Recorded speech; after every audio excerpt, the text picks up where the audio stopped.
उल्लू सेठ ने मीनू चिड़िया को फटा हुआ कंबल दे दिया था। जैसे ही मीनू चिड़िया को पता लगा तो वे फटा हुआ कंबल लेकर उल्लू सेठ की दुकान पर आ गई थी। उल्लू सेठ, ये फटा हुआ कंबल वापस करो। तुम दिखाते कुछ और हो और बेचते कुछ और हो। जब मैंने घर जाके देखा तो ये कंबल तो अंदर से फटा हुआ था। अरे जाओ जाओ भाई यहाँ से। मेरी दुकान पर नए कंबल ही होते हैं। पुराने फटे हुए कंबल मैं अपनी दुकान पर नहीं रखता। जरूर इस कंबल को तुमने खुद ही फाड़ा होगा। अरे ये तो वही बात हुई ना, चोरी ऊपर से सीना चोरी। एक तो मुझे जानबूझ के फटा हुआ कंबल दिया और ऊपर से अब इस कंबल को तुम वापस भी नहीं ले रहे। कितने चालाक हो तुम उल्लू सेठ। ओ मीनू चिड़िया, मेरी दुकान के आगे शोर ना करो। धंधे का समय है। चलो चलो भागो यहाँ से। कोई कंबल वापस नहीं होगी। अभी तो मैं जा रही हूँ, पर कल मैं दोबारा से आऊंगी। कल मैं अकेली नहीं बल्कि अपने साथ बहुत सारे पक्षियों को लाऊंगी। कल अगर तुमने मेरी ये कंबल वापस न की तो हम सारे पक्षी मिलकर तुम्हारी इस दुकान को तोड़ फोड़ देंगे। गुस्से में मीनू चिड़िया वे फटी हुई कंबल लेकर वापस चली जाती है। कालू जी, कितनी ज्यादा सर्दी हो रही है। मैं सोच रही हूँ हम उल्लू सेठ की दुकान से एक कंबल ले ही लेते हैं। हाँ रानी, सर्दी तो बहुत ज्यादा बढ़ गई है। कंबलें तो हमें लेनी ही पड़ेंगी। पर अभी मीनू चिड़िया के मजे हैं क्योंकि उसके घर में हीटर भी है और कंबलें भी। मजे से बैठी होगी अपने घर में। चलो ना कालू जी, मीनू चिड़िया के घर चलते हैं। आज की रात उसे एक कंबल ले लेते हैं। कम से कम आज की रात तो गुजर जाएगी। फिर कल सुबह होते ही उल्लू सेठ की दुकान पर जाकर उससे कंबल खरीद लेंगे। हाँ अच्छा उपाय रानी। चलो मीनू चिड़िया के घर चलते हैं। आज की रात के लिए कंबल उससे ही ले लेते हैं। कालू कौवा और रानी कौवी सर्दी से कपकपाते हुए मीनू चिड़िया के घर कंबल मांगने चले जाते हैं। मीनू चिड़िया, बस आज की रात के लिए हमें एक कंबल दे दो। हमारे घर में बहुत ज़्यादा ठंड है। हम आज की रात सो नहीं पाएंगे, इसीलिए एक कंबल दे दो। कम से कम आज की रात तो गुजर जाए। अच्छा, तुम दोनों को कंबल चाहिए? रुको ज़रा, मैं देती हूँ कंबल। भूले से मीनू चिड़िया कालू कौवे और रानी कौवी को वही फटी हुई कंबल दे देती है जो वे उल्लू सेठ के पास से लेकर आई थी। बहुत शुक्रिया मीनू चिड़िया, तुम्हारा बहुत शुक्रिया। कल सुबह ये कंबल मैं तुम्हें वापस ला के दे दूंगा। कालू कौवा और रानी कौवी वे कंबल लेकर अपने घर चले जाते हैं। मम्मा, आपने ये क्या किया? कालू अंकल और रानी आंटी को फटी हुई कंबल क्यों दे दी? ओहो मानो चिड़ी, तुम मजा भी बता रहे हो। मैंने गलती से कालू कौवे और रानी कौवी को उल्लू सेठ की ये फटी हुई कंबल दे दी। वहीं दूसरी तरफ तो कालू कौवा और रानी कौवी मीनू चिड़िया की वे कंबल ओढ़ के लेट गए थे। रानी, काफी देर हो गई यार, पर ये कंबल अभी तक अंदर से गर्म क्यों नहीं हुई? हाँ कालू जी, ऐसा लग रहा है बाहर की ठंडी ठंडी हवा कंबल के अंदर जा रही है। फिर कालू कौवा और रानी कौवी उस कंबल को अच्छे से देखते हैं तो उन्हें नजर आता है वे कंबल तो काफी सारी फटी हुई थी। अरे बाप रे रानी, तुमने क्या किया? मीनू चिड़िया का नया कंबल फाड़ दिया। अब मैं मीनू चिड़िया को क्या जवाब दूंगा? रानी, तुमने क्या कर दिया? मैंने नहीं किया कुछ भी, पता नहीं खुद ब खुद कैसे फट गई। सत्यानाश, मीनू चिड़िया मुझे नहीं छोड़ेगी। देखना, बहुत ज्यादा बातें सुनाएगी मुझे। कालू जी, हम एक काम करते हैं ना, ये कंबल ले जाकर तोते के घर पर ले आते हैं। फिर सारे का सारा इल्जाम तोते पर आ जाएगा। बस वे क्या, कालू कौवा और रानी कौवी वे कंबल लेकर तोते के घर पर चले जाते हैं। अरे भाई, तुम दोनों ये कंबल लेकर मेरे घर में क्यों आए हो? लगता है तुम दोनों का आज मेरे घर में सोने का इरादा है। कैसी बातें कर रहे हो तोते? हम बस ये कंबल तुम्हें यहाँ पर देने के लिए आए हैं। ये कंबल मीनू चिड़िया की है और बिल्कुल नहीं है। तुम ये कंबल ओढ़ के सो जाओ। मीनू चिड़िया ने भेजी है तुम्हारे लिए। मीनू चिड़िया वैसे ठीक ही कह रही थी, तुम्हारा घर बहुत ठंडा है और बहुत छोटा भी, इसीलिए ये कंबल ओढ़ के आज की रात आराम से सो जाओ। अरे वाह दोस्तों, तो ऐसी हो। मीनू चिड़िया को मेरा कितना ख्याल है। मुझे ठंडी ना लगे इसीलिए उसने मेरे लिए ये गर्म कंबल भेज दी। हाँ तोते, अब इस कंबल को ओढ़ के तुम आराम से सो जाओ। चलो अब हम भी चलते हैं। वे कंबल तोते को सौंपकर कालू कौवा और रानी कौवी वहाँ से चले जाते हैं। वाह कालू जी, तोते को कैसा बेवकूफ़ बनाया। अब सुबह मीनू चिड़िया अपना कंबल देखेगी तो वे फटा हुआ होगा। हम सारा इल्जाम तोते पर लगा देंगे कि कंबल हमने नहीं बल्कि तोते ने फाड़ा है। हाँ रानी, शुक्र है बला डली। चलो अब हम भी सो जाते हैं। वहीं दूसरी तरफ तोता भी कंबल ओढ़ के आराम से सो रहा था, पर उसी भी कंबल के अंदर ठंडी ठंडी हवा आने लगती है। कंबल तो ओढ़ ली, पर ये कंबल के अंदर ठंडी ठंडी हवा कहाँ से आ रही है? आधा घंटा हो गया पर ये कंबल अभी तक गर्म क्यों नहीं हुई? तोता भी जब उठकर उस कंबल को अच्छे से देखता है तो उसे नजर आता है ये कंबल तो अंदर से काफी सारी फटी हुई थी। प्यारे दोस्तों, इस कहानी का दूसरा भाग देखने के लिए हमें कमेंट में जरूर बताएं। मीनू चिड़िया बहुत ज्यादा परेशान थी क्योंकि आजकल मीनू चिड़िया के पास कोई नौकरी नहीं थी। क्या करूं मैं, मेरा बस एक ही बेटा है और मैं इसे अच्छे से भोजन नहीं खिला पा रही। पैसे नहीं है मेरे पास, कहाँ से ढूंढूं मैं नौकरी। मम्मा, क्या आज आप मेरे लिए कहीं से भोजन लेकर आओगी? अरे मम्मा, मैं आपसे कुछ पूछ रहा हूँ, आप क्या सोची जा रही हो कब से? नहीं नहीं, कुछ नहीं। मानो चिड़े, मैं तुम्हारे लिए भोजन लेकर आज जरूर आऊंगी, बस मेरे आने तक का तुम इंतजार करो। परेशान होकर मीनू चिड़िया अपने घर से बाहर चली जाती है और आज वे मदद मांगने उल्लू सेठ के घर पर आती है। उल्लू सेठ, मैंने एक पेड़ पर बोर्ड लगा हुआ दिखा था जिस पर लिखा था कि आपको अपने खेत में काम करने के लिए किसी पक्षी की जरूरत है। हाँ मीनू चिड़िया, चाहिए तो था मुझे एक पक्षी जो मेरे खेत में अच्छे से काम कर सके, पर अब नहीं, अब मुझे जरूरत नहीं है। ऐसा क्यों उल्लू सेठ? मैं बहुत ज्यादा मेहनती हूँ, मैं सारे काम कर लूंगी। सुबह से लेकर शाम तक मैं आपके खेत में बहुत ज्यादा मेहनत करूंगी, बस मुझे नौकरी दे दें क्योंकि नौकरी की मुझे बहुत ज्यादा जरूरत है। हाँ हाँ मीनू चिड़िया, मैं जानता हूँ तुम बहुत ज्यादा मेहनती हो, मैं तुम्हें मना नहीं करना चाहता, पर मैं क्या करूँ, मैंने अपने खेत में एक पक्षी को काम पर रख लिया है जो रात दिन मेरे खेत में बहुत मेहनत से काम करता है। मीनू चिड़िया तो ये सुनकर और भी ज्यादा परेशान हो जाती है क्योंकि उसे तो कहीं पर भी नौकरी नहीं मिल रही थी। अब मैं क्या करूँ, मुझे जल्द से जल्द नौकरी चाहिए ताकि मैं पैसे कमाकर मानो चिड़ी को भोजन खिला सकूँ, पर नौकरी है कि मुझे कहीं से मिल ही नहीं रही। बस फिर मीनू चिड़िया अपने भाई के पास उससे मदद मांगने के लिए उसके पास चली जाती है। भाई, मेरी मदद कर दो, पूरा एक हफ्ता हो गया मुझे कोई नौकरी नहीं मिल रही। सुबह निकलती हूँ, शाम को वापस आती हूँ, पर मुझे कोई नौकरी नहीं मिल रही। घर में बेचारा मनोचिड़ा भूखा बैठा है, मैं उसे भोजन कहाँ से खिलाऊं? बहुत ज्यादा परेशान हूँ मैं। लो भाई मुनमुन जी, पहले ही हम अपने कारोबार को लेकर यहाँ परेशान हैं, ऊपर से तुम्हारी बहन पैसे मांगने के लिए आ गई। नहीं नहीं भाभी, मैं बस थोड़े से पैसे उधार पर मांगने के लिए आई हूँ। जब मेरी नौकरी लग जाएगी तो मैं सारे के सारे पैसे मुनमुन भाई को वापस कर दूंगी। मीनू चिड़िया, मैं क्या कर सकता हूँ यार, तुम अपनी भाभी से बात कर लो, अगर ये मानती है तो पैसे ले लेना। हाँ, और मैं कभी नहीं मानूंगी। चलो चलो भागो यहाँ से, तुम्हारे भाई के पास कोई पैसों का पेड़ नहीं लगा हुआ जो हम तोड़ तोड़ कर तुम्हें दे दें। बहुत मेहनत से कमाते हैं ये पैसे और वो पैसे तुम्हें देकर हम जाया नहीं कर सकते। चलो मीनू चिड़िया, भागो यहाँ से, आइंदा के बाद पैसे मांगने हमारे घर में कभी नहीं आना। भाई, मुझे बहुत अफसोस हुआ, बहुत उम्मीद थी मुझे आपसे कि आप मेरी मदद जरूर करेंगे, पर भाभी के आने के बाद तो आप बिल्कुल ही बदल गए, पहले जैसे नहीं रहे अब आप। गुस्सा होकर मीनू चिड़िया वहाँ से चली जाती है। वे बहुत ज्यादा उदास थी क्योंकि आज उसके भाई ने भी उसे अकेला छोड़ दिया था। आगे की कहानी देखने से पहले वीडियो को एक लाइक जरूर कर दें। अरे वाह मम्मा, आप आ गई। मैं कब से आपकी राह देख रहा था कि आप कब आओगी और कब हम मिलकर भोजन खाएंगे। मीनू चिड़िया तो बहुत ज्यादा शर्मिंदा थी क्योंकि वे भोजन लेकर नहीं आई थी। नहीं मानो चिड़ी, मुझे आज भी कोई नौकरी नहीं मिली। तुम्हारे मामू के पास गई थी पर उन्होंने भी पैसे देने से मुझे साफ मना कर दिया। कोई बात नहीं मम्मा, वैसे भी भूख लगते लगते अब भूख लगना भी बंद हो गई है। चलो, आप थक गई होगी ना, अब हम सो जाते हैं। बेचारा मीनू चिड़िया आज रात भी भूखा ही सो जाता है, पर बेचारी मीनू चिड़िया बहुत परेशान थी। वे सारी रात बैठकर गुजारती है। चलो मानो चिड़ी, आज से हम इस जंगल में नहीं रहेंगे। हम आज ही इस जंगल को छोड़ के जा रहे हैं। क्या पता दूसरे जंगल में मुझे कोई नौकरी मिल जाए और वहाँ पेड़ पर लगे हुए फल भी हमें खाने को मिल जाएं। अरे वाह मम्मा, हम दूसरे जंगल जा रहे हैं। पड़ोस वाले जंगल में तो मेरा दोस्त राजू कौवा भी रहता है। चलो चलो, हम वहीं चलते हैं। फिर क्या, मीनू चिड़िया अपना सारा सामान बांधकर दूसरे जंगल में रहने के लिए चली जाती है। कुछ देर में वे दोनों दूसरे जंगल में आ जाते हैं।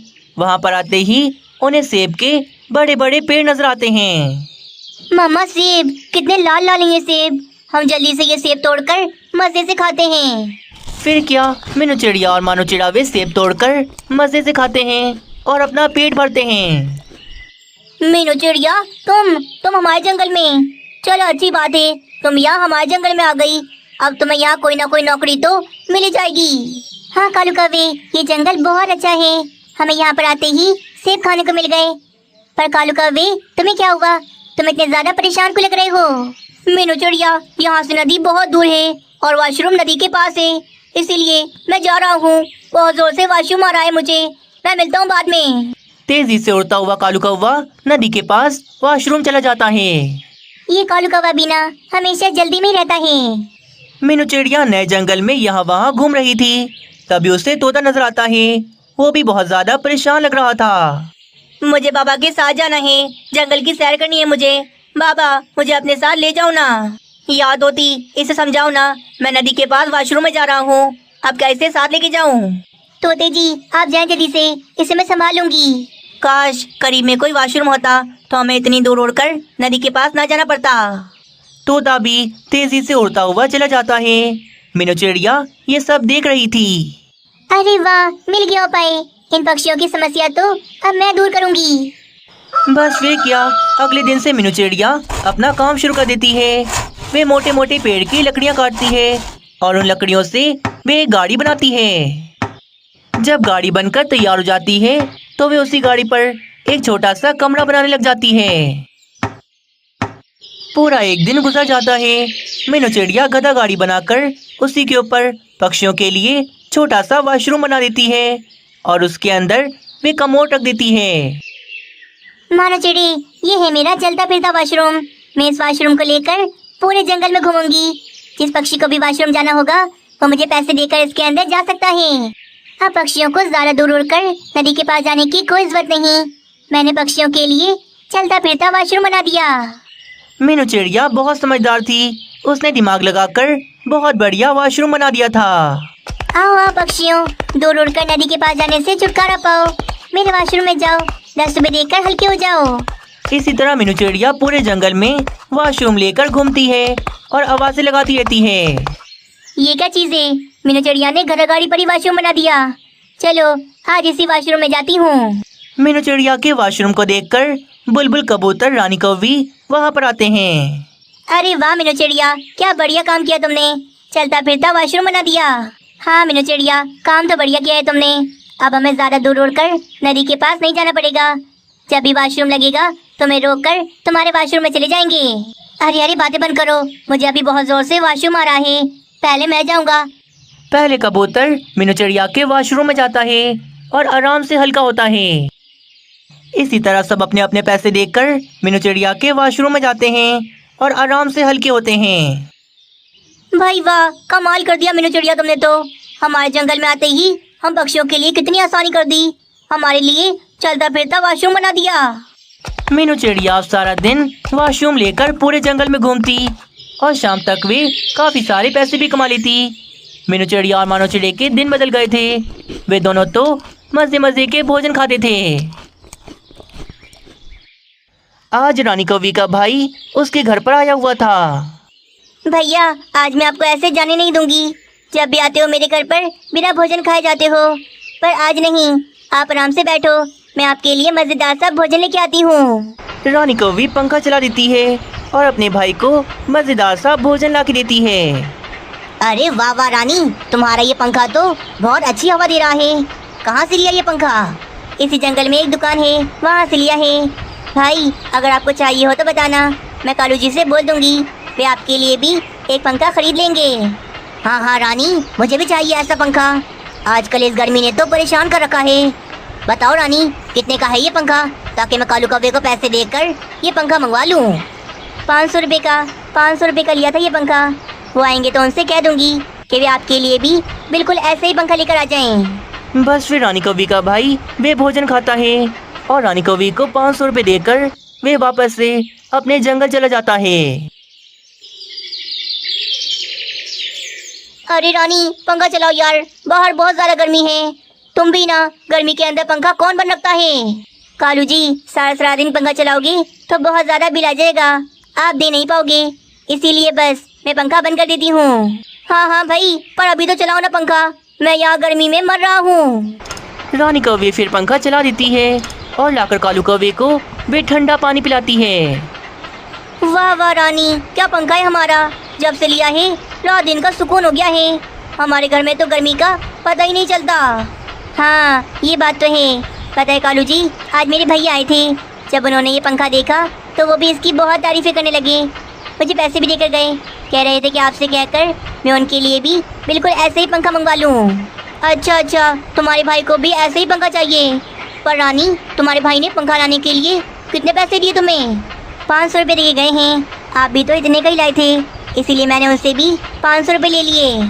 कंजूस कहीं का, जितने का पंखा है उतने ही पैसे दे के गया है। अगर ज़्यादा पैसे दे देता तो बाकी के बचे हुए पैसे मेरी जेब में जाते। पर कोई नहीं यार, भाई की जेब से पैसे निकलवाना मैं अच्छे से जानता हूँ। क्या कालू जी, किस सोच में पड़ गए? मैं आपको पैसे दे देती हूँ, आप मेरे भाई के लिए भी बिल्कुल ऐसे ही पंखा लेकर आ जाओ। हाँ क्यों नहीं यार, मैं भाई के लिए पंखा ले आऊँगा। पर रानी, अब पंखा 500 का नहीं रहा। जैसे जैसे गर्मियाँ बढ़ रही हैं वैसे पंखों के दाम भी बढ़ रहे हैं। पहले एक पंखा 500 का था, पर अब वही पंखा 1000 रुपये का हो गया है। अरे बाप रे, 1000 रुपये का?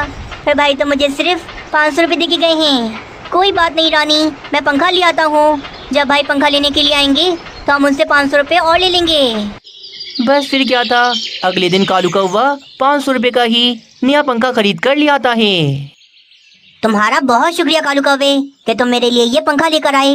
देखना, तुम्हारी भाभी ये पंखा देखकर तो बहुत ज्यादा खुश हो जाएगी। भाई, ये पंखा 500 रुपये का नहीं मिला, बल्कि 1000 रुपये का मिला है। गर्मी की वजह से पंखों के दाम बढ़ गए हैं, इसीलिए 500 रुपये आपको मुझे और देने पड़ेंगे। अच्छा, इतना महंगा हो गया ये पंखा? चलो खैर है, अब तो तुम ले आए हो ना, मैं तुम्हें 500 रुपये दे देता हूँ। कालू कौवे को 500 रुपये और मिल जाते हैं। रानी कौवी के भाई को बेवकूफ़ बनाकर कालू कौवा तो बहुत ज़्यादा खुश हो रहा था। रानी कौवी का भाई फिर वे पंखा एक गाड़ी पर रखकर जा रहा था। तभी उसे रास्ते में वही पंखों की एक बड़ी सी दुकान नजर आती है। अरे, इस दुकान में तो ऐसे ही पंखे रखे हुए हैं। जरूर कालू कौवे ने इसी दुकान से ये पंखा खरीदा होगा। रानी कौवी का भाई फिर उस दुकान पर आकर दुकानदार से पंखों के बारे में पूछने लगता है। अरे भैया, क्या कालू कौवे ने इसी दुकान से पंखा खरीदा था? क्योंकि मेरे पास बिल्कुल ऐसे ही पंखा है। हाँ, मेरे पास से ही लेकर गया है कालू कौवा पंखा। वैसे तो ये पंखा 700 रुपये का है, पर कालू कौवा मेरा अच्छा दोस्त है, इसीलिए मैंने उसे 500 रुपये में दे दिया पंखा। ये बात सुनकर रानी कौवी का भाई तो हैरान रह जाता है। उसे कालू कौवे पर बहुत ज्यादा गुस्सा आ रहा था। अच्छा हुआ कि ये बात मुझे पता लग गई। कालू कौवे ने मुझे धोखा दिया। 500 रुपये का पंखा उसने मुझे 1000 रुपये में दिया। छोड़ूंगा नहीं उसे मैं। उसे अब की बार ऐसा सबक सिखाऊंगा कि आइंदा की बार वो मेरे साथ कभी ऐसा करने के बारे में सोचेगा नहीं। रानी कौवी का भाई फिर गुस्सा होकर वहाँ से चला जाता है और वे उसी जंगल में एक मोबाइल की दुकान पर आता है। अरे भैया, मुझे 500 रुपये के अंदर अंदर एक अच्छा सा मोबाइल फोन दिखाओ। 500 रुपये वाला चाहिए? अच्छा रुको, मैं अभी दिखाता हूँ।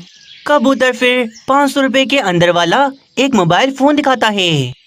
ये है 500 रुपये का मोबाइल, पर ये चलने में बहुत बढ़िया है। कहीं से भी कॉल करोगे तो आवाज बिल्कुल साफ आएगी। अच्छा ठीक है, ये मुझे दे दो और इसके जो पैसे हैं वो जाकर तुम कालू कौवे से ले लेना। कालू कौवे से? पर कालू कौवे से क्यों? कालू कौवा है कौन आपका? रानी कौवी को तो तुम जानते होगे ना, मैं उसका भाई हूँ। इसीलिए इस मोबाइल के पैसे तुम जाकर कालू कौवे से ले लेना। मेरी बात हो गई है कालू कौवे से। ठीक है, आप ये मोबाइल ले जाओ, मैं पैसे इसके कालू कौवे के घर जाकर उससे ले लूंगा। अच्छा सुनो, ये चिट्ठी पकड़ो और ये कालू कौवे को दे देना। उसे बता देना कि ये चिट्ठी मैंने उसे दी है। फिर रानी कौवी का भाई वे मोबाइल लेकर वहाँ से चला जाता है। कबूतर भी फिर वे चिट्ठी लेकर कालू कौवे घर पर पैसे लेने के लिए आ जाता है। लाओ भाई कालू कौवे, 500 रुपये दो। रानी कौवी का भाई मेरी दुकान पर आया था और मुझसे 500 रुपये का मोबाइल लेकर गया है। वो कह रहा था कि पैसे तुम दोगे, इसीलिए मैं तुम्हारे घर पर आ गया। कबूतर फिर वे चिट्ठी कालू कौवे को देता है। 500 रुपये का पंखा 1000 रुपये में देते हो मुझे? धोखेबाज कहीं के। आइंदा के बाद ऐसा करने के बारे में कभी सोचना भी नहीं, क्योंकि मैं तुम्हारा बाप हूँ और बाप के साथ ऐसा मजाक नहीं करते। लो भाई कालू कौवे, जल्दी से दो मेरे पैसे, मुझे जाना है दुकान पर। कालू कौवा क्या करता, वे रानी कौवी को सच्चाई बता नहीं सकता था, इसीलिए मोबाइल के पैसे वे कबूतर को दे देता है।